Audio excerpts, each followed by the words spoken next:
दोस्तों नमस्कार। स्वागत है आपका सिविल एक्स पॉइंट चैनल पर। आज हम लोग देखेंगे मंत्रिपरिषद का विस्तार, जो अभी हाल ही में केंद्रीय मंत्रिपरिषद का विस्तार हुआ है उसको देखेंगे, और उससे संबंधित जो पॉलिटी का टॉपिक है मंत्रिपरिषद वाला, उसमें मंत्रिपरिषद और मंत्रिमंडल में अंतर को देखेंगे। और जो मंत्रिपरिषद का विस्तार हुआ है उसको हम लोग संक्षेप में देखेंगे, ज़्यादा डिटेल में, काफ़ी लंबी लिस्ट है, उसको आप लोग लिस्ट को टेलीग्राम चैनल से ज्वाइन करके देख लीजिएगा। और हम यहाँ पे संक्षेप में जो महत्वपूर्ण अपॉइंटमेंट हुए हैं, कुछ महत्वपूर्ण जो फेरबदल किए गए हैं, उनको हम यहाँ पर देख लेंगे, और उसको देखते हुए हम लोग पॉलिटी के टॉपिक पर आएंगे और उसको चर्चा करेंगे। और जो हमारी मैपिंग की सीरीज चल रही है, मैपिंग की जो सीरीज हम लोग चला रहे हैं उसको हम लोग कंटिन्यू रखेंगे। उसके पहले आज हम लोग ये वाला जो महत्वपूर्ण टॉपिक है थोड़ा उसको देखेंगे, उसके बाद हम लोग मैपिंग की सीरीज़ को, अभी उसमें काफ़ी पार्ट्स आने हैं और उसको डिटेल में हम लोग मैपिंग वहाँ पर हम लोग देखने वाले हैं।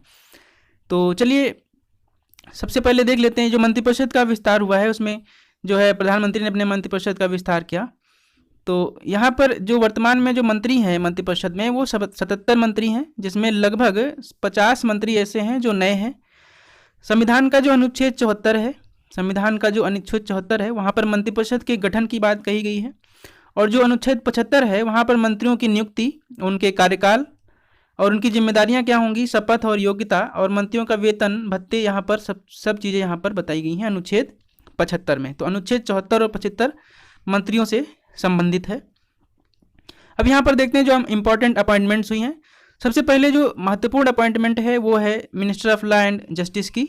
ये जो पहले हमारे minister of law and justice थे वो थे श्री रविशंकर प्रसाद जी। ये पटना बिहार से हैं, और जो बिहार की पटना साहिब सीट है वहाँ से ये MP हैं, मेंबर ऑफ पार्लियामेंट। इन्होंने इस्तीफा दे दिया। अब इसकी जगह पे जो नए minister of law and justice बनाए गए हैं वो बनाया गया है उनको किरण रिजिजू जी को। ये जो है पहले स्पोर्ट मिनिस्टर थे, अब इनको minister of law and justice बनाया गया। ये वेस्ट कामेंग डिस्ट्रिक्ट अरुणाचल प्रदेश से हैं। तो ये एक पहली महत्वपूर्ण जो है अपॉइंटमेंट थी। उसके बाद जो अगली महत्वपूर्ण जो है नियुक्ति है वो है minister of health and family welfare. इसके पहले जो हमारे minister of family and health welfare थे वो थे डॉक्टर हर्षवर्धन जी। ये दिल्ली से हैं, और दिल्ली की जो चांदनी चौक सीट है वहाँ से मेंबर ऑफ पार्लियामेंट हैं। और वर्तमान में ये जो WHO का एग्जीक्यूटिव बोर्ड है वहाँ के चेयरमैन भी हैं। इन्होंने इस्तीफा दे दिया, और इनकी जगह पर जो नया मंत्री बनाया गया minister of health and family welfare, उसके साथ साथ इनको minister of chemicals and fertilisers भी बनाया गया। ये हैं श्री मनसुख मांडविया जी। ये भावनगर डिस्ट्रिक्ट गुजरात से हैं, और ये राज्यसभा मेंबर के रूप में इस समय प्रेजेंट में राज्यसभा मेंबर हैं, गुजरात को रिप्रेजेंट करते हैं। तो ये दूसरी हमारी इंपॉर्टेंट अपॉइंटमेंट हुई। उसके बाद जो तीसरी इंपॉर्टेंट अपॉइंटमेंट है वो मिनिस्टर ऑफ एजुकेशन है and minister of skill development entrepreneurship.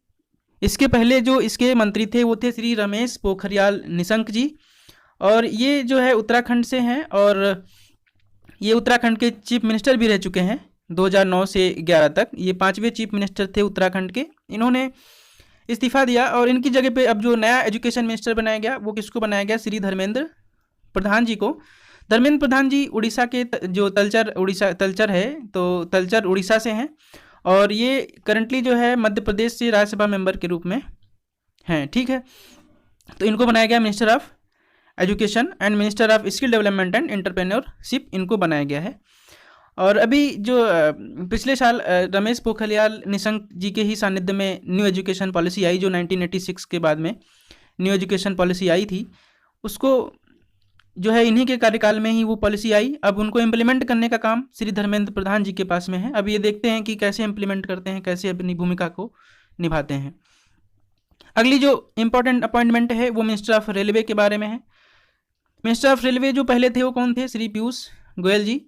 ये मुंबई महाराष्ट्र से हैं और राज्यसभा मेंबर हैं महाराष्ट्र से। इन्होंने अब इनको जो नया मंत्रालय दिया गया है वो मिनिस्टर ऑफ टेक्सटाइल्स दिया गया है, कपड़ा मंत्रालय, जो पहले स्मृति ईरानी जी के पास में था। अब इनसे मिनिस्टर ऑफ रेलवे जो है ले करके अब किसको दिया गया है, वो हैं श्री अश्विनी वैष्णव जी। ये जोधपुर राजस्थान से हैं, और ये रिटायर्ड IAS ऑफिसर हैं, जो 1994 के बैच में इनकी जो है ऑल इंडिया रैंक 27 आई थी, और इन्होंने ओडिशा कैडर को ज्वाइन किया था। वर्तमान में ये राज्यसभा मेंबर हैं उड़ीसा से, और इनको बनाया गया है मिनिस्टर ऑफ रेलवे। ठीक है, ये हमारी अगली महत्वपूर्ण अपॉइंटमेंट रही। उसके बाद जो अगली महत्वपूर्ण अपॉइंटमेंट है वो मिनिस्टर ऑफ सिविल एविएशन है, नागरिक उड्डयन मंत्रालय। पहले जो नागरिक उड्डयन मंत्री थे वो थे श्री हरदीप सिंह पुरी जी। ठीक, प्रेजेंट में ये पेट्रोलियम एंड नेचुरल गैस के मिनिस्टर हैं, और ये भी 1974 बैच के IFS ऑफिसर थे, इंडियन फॉरेन सर्विसेज में थे, और राज्यसभा मेंबर हैं कहाँ से, यूपी से। अब इनकी जगह पर जो मिनिस्टर ऑफ सिविल एविएशन बनाया गया वो बनाया गया श्री ज्योतिरादित्य सिंधिया जी को। यहाँ पर आप लोग देखें ज्योतिरादित्य सिंधिया जी को, ये मध्य प्रदेश से हैं और पहले ये कांग्रेस में थे, अभी कुछ ही हाल ही में पिछले साल ये कांग्रेस से MP थे मध्य प्रदेश में, गुना सीट से जीते थे, और लेकिन कुछ कंट्रोवर्सी हुई और इन्होंने कांग्रेस को छोड़ दिया। इसी के चक्कर में वहाँ की जो स्टेट गवर्नमेंट थी, कमलनाथ जी की जो सरकार थी कांग्रेस की, वो भी गिर गई और इन्होंने पार्टी को छोड़ करके भारतीय जनता पार्टी को ज्वाइन किया। और आज अब जो है इनको हाल ही में मिनिस्टर ऑफ सिविल एविएशन बनाया गया है, केंद्रीय मंत्रिमंडल में कैबिनेट मिनिस्टर बनाया गया है।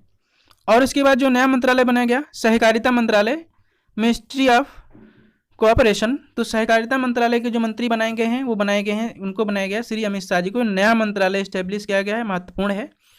और ये गांधीनगर गुजरात से हैं, लोकसभा के जो है लोकसभा मेंबर हैं गांधीनगर गुजरात से, इसके पहले राज्यसभा मेंबर थे। और मिनिस्टर ऑफ जो होम अफेयर्स है, गृह मंत्रालय इनके पास में है। और जो अन्य महत्वपूर्ण जो मंत्री हैं, जैसे कि वित्त मंत्री हुई श्रीमती निर्मला सीतारमण जी, और वो अभी भी हैं। जो रक्षा मंत्री हैं वो राजनाथ सिंह जी। तो ऐसे ही और भी जो महत्वपूर्ण लोग हैं वो अभी भी हैं, और कुछ लोगों को बदला गया है। डिटेल लिस्ट आप लोग टेलीग्राम चैनल से देखिएगा। हम लोग ने जो महत्वपूर्ण थे, जो काफ़ी चर्चा में रहे हैं, उनकी अपॉइंटमेंट्स की हमने यहाँ पर चर्चा कर ली। अब हम लोग फाइनली आते हैं पॉलिटी के टॉपिक पर, जो मंत्रिपरिषद का टॉपिक है। मंत्रिपरिषद क्या है, मंत्रिपरिषद और मंत्रिमंडल में अंतर क्या है। ठीक, यहाँ पर ये टॉपिक है कि मंत्रिपरिषद और मंत्रिमंडल में अंतर क्या होता है। तो आप सिंपल से समझिए, जो मंत्रिपरिषद है वहाँ पर जो एक्चुअली मंत्री होते हैं, कई प्रकार के मंत्री बनाए जाते हैं। ठीक, जैसे कि कैबिनेट मंत्री हुआ, राज्य मंत्री हुआ, राज्य मंत्री, स्वतंत्र प्रभार हुआ और उप मंत्री हुआ। ये जो सारे मंत्रियों का एक समूह होता है, इस समूह को हम लोग क्या कहेंगे, मंत्रिपरिषद। मान लिया कि ये सर्कल है, इस सर्कल के अंदर में सारे समूह, ये जो सारे मंत्री यहाँ पर, सारे सर्कल में चारों प्रकार के मंत्री यहाँ पर हैं। ठीक, तो ये जो सबका समूह है मिलकर के क्या कहा गया, काउंसिल ऑफ मिनिस्टर्स, मंत्री परिषद कहा गया। और मंत्रिपरिषद का जो सबसे महत्वपूर्ण जो मंत्री का पद इसमें होता है वो कैबिनेट मंत्री होता है। और जितने भी कैबिनेट मंत्री हैं उनके समूह को अगर देखा जाए, उनके समूह को अगर जितने भी कैबिनेट मंत्रियों का समूह है उन सबको मिला करके बनता है मंत्रिमंडल। तो कह सकते हैं कि मंत्रिपरिषद के अंदर में जो 4 मंत्री होते हैं उसमें जो कैबिनेट मंत्री का जो समूह होता है, जैसे 50 सारे मंत्री जो हैं वो 50 हैं, 50 में से जो 5, 6, 7, 8, 10 जो भी कैबिनेट मंत्री होंगे वो मंत्रिमंडल उनको कहलाएंगे, उसको हम कैबिनेट कहते हैं। ठीक, तो ये कह सकते हैं बड़ा सर्कल है, ये वाला जो बड़ा सर्कल है, ठीक, बड़ा सर्कल मंत्रिपरिषद है, उसके अंदर एक छोटी संस्था के रूप में जो है क्या है, मंत्रिमंडल है। तो मंत्रिमंडल और मंत्रिपरिषद में एक ये अंतर होता है, मंत्रिपरिषद में सारे मंत्री शामिल हैं और मंत्रिमंडल में कैबिनेट मंत्री ही केवल शामिल है। अब मंत्रियों के प्रकार की बात करते हैं, ये काफ़ी महत्वपूर्ण है। यहाँ पर काफ़ी लोगों को कन्फ्यूजन होता है कि राज्य मंत्री क्या है, राज्य मंत्री स्वतंत्र प्रभार कौन होता है, उप मंत्री कौन होता है, कैबिनेट मंत्री कौन होता है। तो काफ़ी लोगों को कन्फ्यूजन यहाँ पे होता है। आप लोग यहाँ पे ध्यान से देखिएगा। सबसे पहले जो होते हैं कैबिनेट मंत्री होते हैं, ये सबसे महत्वपूर्ण मंत्री होते हैं, जो सबसे शीर्ष पे होते हैं। ये किसी मंत्रालय के प्रमुख होते हैं। ठीक है, मंत्रालय के प्रमुख होते हैं कौन, कैबिनेट मंत्री। और ये मंत्रिमंडल की जो भी बैठकें होते हैं, वहाँ पर जो भी बैठकें होंगी मंत्रिमंडल की, वहाँ पर अधिकार पूर्वक भाग लेते हैं। इनका पूरा वहाँ पर अधिकार होता है मंत्रिमंडल की बैठक में भाग लेने का। अगले मंत्री जो हैं वो हैं राज्य मंत्री। ठीक, मिनिस्टर ऑफ स्टेट। तो मिनिस्टर ऑफ स्टेट जो हैं वो एक या अधिक विभागों के प्रमुख होते हैं। मान लीजिए जो मंत्रालय होता है, उस मंत्रालय के अंदर में कई सारे विभाग होते हैं, तो उन विभागों में या तो कोई एक विभाग या फिर कई विभाग मिला करके जो उनका एक जो प्रमुख बनाया गया, वो कहते हैं, उनको राज्य मंत्री कहते हैं। ठीक, मंत्रालय के अंदर जो विभाग हुए, विभाग के मंत्री विभाग का जिनको हेड बनाया गया उनको राज्य मंत्री कहा गया। और इनको मंत्रिमंडल की बैठक में भाग लेने का अधिकार नहीं होता है। तीसरे प्रकार के जो मंत्री हैं वो हैं राज्य मंत्री, स्वतंत्र प्रभार, स्टेट मिनिस्टर होते हैं, जो इंडिपेंडेंट चार्ज जिनके पास होता है। ये भी एक विशेष प्रकार के मंत्री होते हैं। ये होते तो राज्य मंत्री ही हैं, लेकिन इनको विभाग का प्रमुख ना होकर के इनको किसी मंत्रालय का प्रमुख बनाया जाता है। और अगर सामान्य रूप से देखा जाए तो इनको मंत्रिमंडल की बैठक में भाग लेने का जो है, भाग नहीं लेते हैं मंत्रिमंडल की बैठक में। सामान्यतः जो है सामान्य रूप से मंत्रिमंडल की बैठक में भाग नहीं लेते हैं। लेकिन अगर प्रधानमंत्री इनको बुलाता है, अगर किसी महत्वपूर्ण मुद्दे पर चर्चा हुई करनी हुई और प्रधानमंत्री इनको आमंत्रित करते हैं, तो ऐसी स्थिति में ये मंत्रिमंडल की बैठक में भाग ले सकते हैं।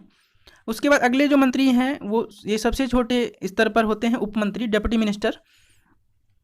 ये जो है उपरोक्त जितने भी मंत्री हैं, जैसे कि कैबिनेट मंत्री हुए, राज्य मंत्री हुए या राज्य मंत्री स्वतंत्र प्रभार हुए, तो इनके काम में सहायता के लिए कैबिनेट मंत्री की जो कैबिनेट मंत्री और जो ऊपर के मंत्री हैं कैबिनेट राज्य मंत्री और राज्य मंत्री स्वतंत्र प्रभार, इनके सहायक के रूप में होते हैं, इनकी सहायता करते हैं। तो ये 4 प्रकार के मंत्री हुए और मुझे लगता है कि आप लोगों ने अच्छे से इसको समझा होगा। अब आगे देखते हैं कि जो मंत्रिपरिषद है, अब भाई मंत्रिपरिषद ऐसा तो नहीं कि जितने भी मेंबर हुए हम सबको मंत्रिपरिषद में शामिल कर देंगे, सबको मंत्री बना देंगे। तो उसमें एक क्राइटेरिया निर्धारित किया गया, भाई इतने लोग जो हैं मंत्री बनाए जा सकते हैं। एक 91st अमेंडमेंट हुआ 2003 में, जिसमें मंत्रिपरिषद के आकार को निर्धारित किया गया है।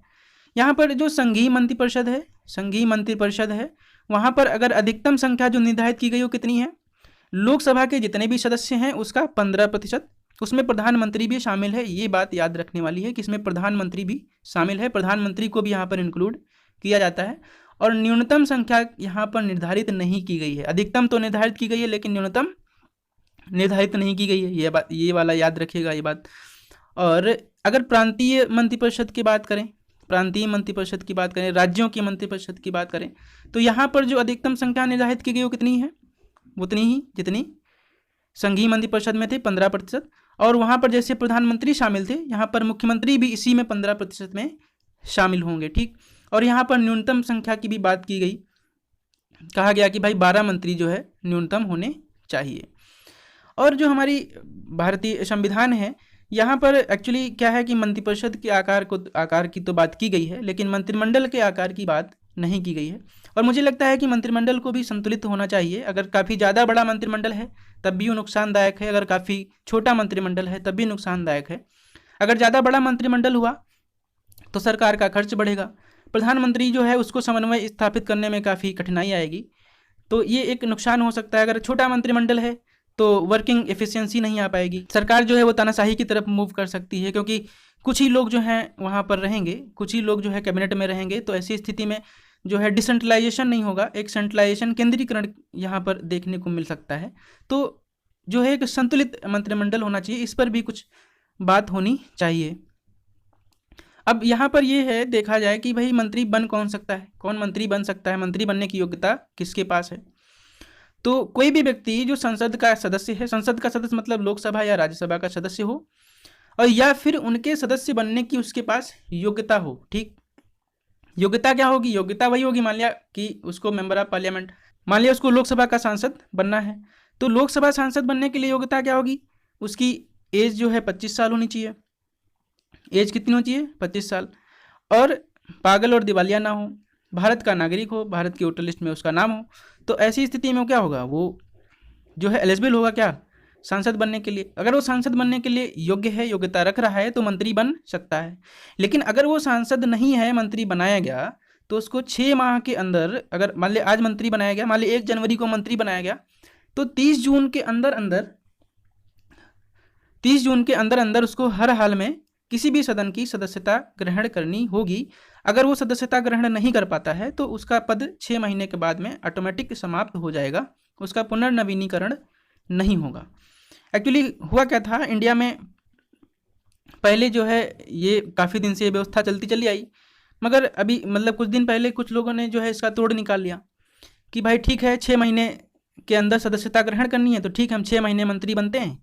और 6 महीने, जैसे मान ली 1 जनवरी को कोई मंत्री बना और 30 जून के पहले उसने क्या किया, इस्तीफा दे दिया मंत्री पद से, तो 6 महीने पूरे नहीं हुए, उसका मंत्री पद समाप्त हो गया।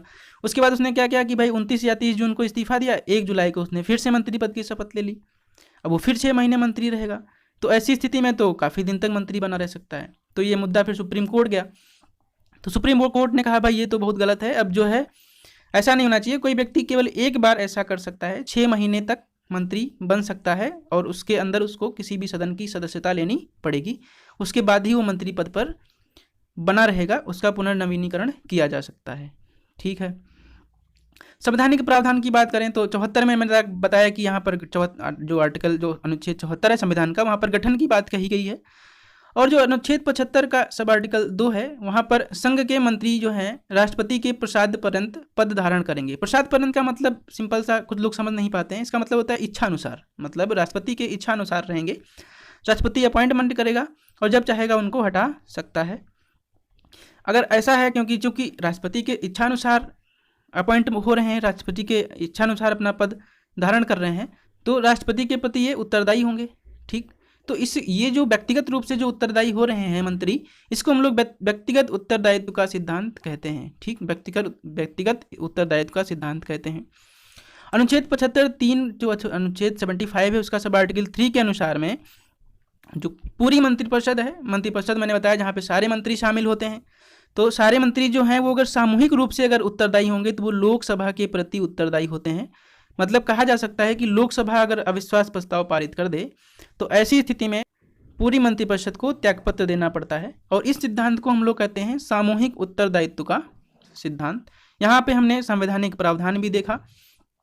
अब इससे संबंधित कुछ अन्य छोटे छोटे 2 टॉपिक मतलब पॉइंट हैं, मतलब हेडिंग्स हैं, यहाँ पर आप लोग देख सकते हैं। ये थोड़ा सा इंपॉर्टेंट है, आप लोग को जानना चाहिए। एक होता है किचन कैबिनेट। किचन कैबिनेट ये भी मतलब कोई इसका संविधान में प्रावधान नहीं है, अनौपचारिक है, ऐसे शब्द जो है आते हैं। तो किचन कैबिनेट में एक्चुअली क्या होता है कि जो प्रधानमंत्री के जो सबसे जो है विश्वास पात्र लोग हैं, जिन पर प्रधानमंत्री का बहुत ज़्यादा विश्वास होता है, वो लोग किचन कैबिनेट में शामिल होते हैं। और मतलब वो ऐसे लोग हैं जिनसे प्रधानमंत्री जो है गोपनीय चर्चा करते हैं। जब कोई निर्णय लेना चाहते हैं सबसे पहले उनसे चर्चा करते हैं, उसके बाद में कोई निर्णय लेते हैं। तो वो जो एक छोटी संस्था होगी जहाँ पर बहुत महत्वपूर्ण लोग, जो बहुत ही विश्वास पात्र लोग होंगे, तो ऐसी कैबिनेट को व्यवहार में ऐसा कोई सिद्धांत नहीं है, लेकिन व्यवहार में उसको किचन कैबिनेट कहा जाता है। उसके बाद अगला एक टर्म है छाया मंत्रिमंडल, शैडो कैबिनेट। शैडो कैबिनेट भी एक अनौपचारिक है, यहाँ इसका भी संविधान में कोई प्रावधान नहीं है। यहाँ पर ऐसा होता है जो विपक्ष होता है, अगर सशक्त विपक्ष है तो वो एज ए शैडो मतलब एक पीछे जो है पर्दे के पीछे काम करता है। जैसे कि सरकार की जो नीतियाँ हैं, सरकार जो भी काम कर रही है, अगर वो सही से नहीं कर रही है तो उसका उन कार्यों के प्रति उनका ध्यान केंद्रित कराना उनका काम होता है। वो भी पर्दे के पीछे लगे रहते हैं, काम करते रहते हैं। तो इस प्रकार के जो लोग होते हैं, जो विपक्ष में होते हैं, वो शैडो कैबिनेट में आते हैं। शैडो कैबिनेट का जो प्रावधान है वो जहाँ पर 2 दलीय पद्धति होती है, जो वहाँ पर ज़्यादा अच्छे से देखने को मिलता है। जैसे कि ब्रिटेन है, वहाँ पर द्विदलीय पद्धति है, वहाँ पर शैडो कैबिनेट ज़्यादा जो है चर्चा में रहता है। लेकिन इंडिया जैसे देश में यहाँ पर कई सारी पार्टीज़ हैं, तो इतना शैडो कैबिनेट चर्चा में नहीं है, लेकिन आप लोगों को जानना ज़रूरी है। यहीं पर हमारा वीडियो समाप्त होता है। अच्छा लगा हो तो लाइक करिएगा, शेयर करिएगा और सब्सक्राइब करिएगा, कमेंट करिएगा। और फिर किसी मतलब वीडियो में किसी टॉपिक के साथ में मिलेंगे। और टेलीग्राम चैनल को आप लोग ज्वाइन कर लीजिएगा, क्योंकि वहाँ पर क्वेश्चन प्रैक्टिस कराई जाती है और करंट अफेयर्स के क्वेश्चन और अन्य महत्वपूर्ण क्वेश्चन भी होते हैं। फेसबुक पेज है, ट्विटर है, हर जगह पर आप लोग जुड़िए हम लोगों से। और वीडियो देखने के लिए बहुत बहुत धन्यवाद। तब तक के लिए बाय बाय, टेक केयर।